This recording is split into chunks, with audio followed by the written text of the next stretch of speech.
Let me ask you something. Have you ever been so tired, so overwhelmed, but you still keep going? Not because you had the energy, but because you thought of your family, right? Today, I want to talk to you about why family is not just part of my dream, but they are the dream.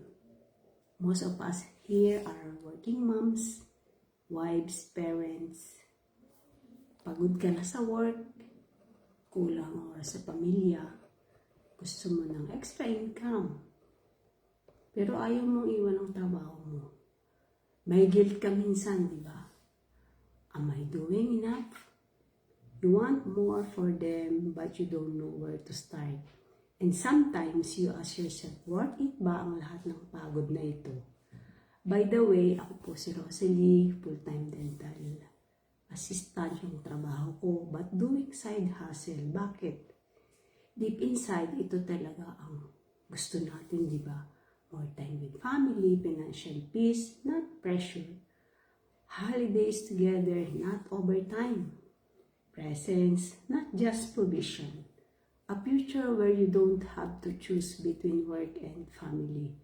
Hindi tayo nangangarap para sa sarili lang. Nangangarap tayo para sa kanila. For me, my biggest why has always been my family.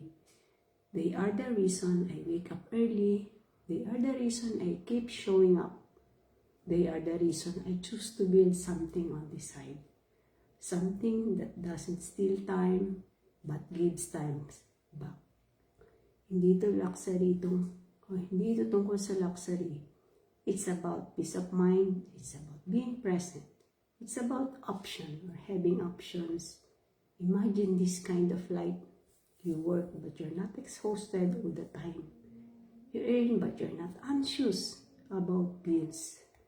You're home, present, and mentally at peace. You can say yes to family moments without guilt.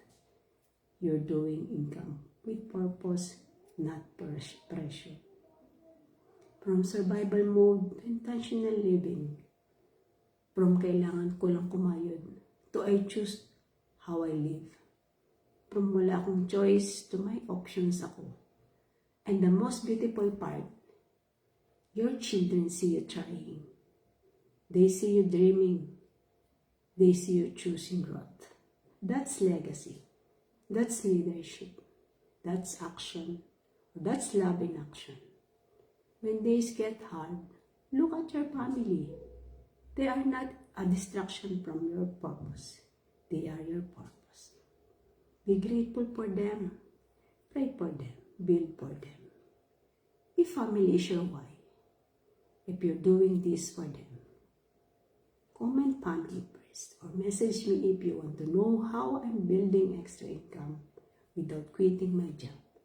You don't have to do this alone. Be inspired and God bless. Ciao.